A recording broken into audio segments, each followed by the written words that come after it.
Ayan, paano ko daw sinisecure yung dulo? Ang hirap, hindi makita. Paano daw sinisecure yung dulo nitong nylon thread?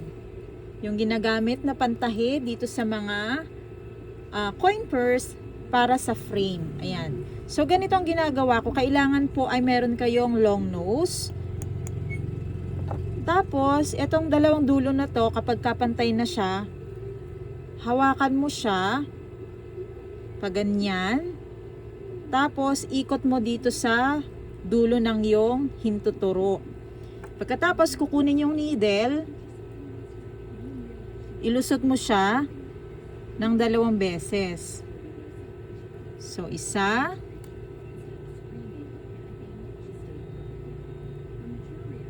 2. Pagkatapos yung natitirang dulo, ayan, kailangan may matitirang dulo para, kita ba? Para ma-hold ng long nose. Ayan. So, i-grip mo siya. Pagkatapos, ipasok mo yung dulo ng long nose. Make sure na tight yung pagkaka-hold ng long nose do sa dulo ng nylon. Ipasok mo siya dito sa loob, sa butas, sa ring. And then, saka mo hihilahin itong kabilang side. Yung nasa kaliwang kamay mo. Mahigpit na mahigpit. And then, saka mo ilalabas si long nose, si dulo ng long nose kapag ka tight na siya dito sa dulo niya. Saka mo siya hilahin. And then, pagkatapos, hilahing mabuti. Kapag ka mahaba yung dulo, yung buntot dito, putulan mo lang siya ng wag sagad. Make sure na may matitira para masunog mo siya ng lighter. Para mag-lock siya, siguradong maglalak siya.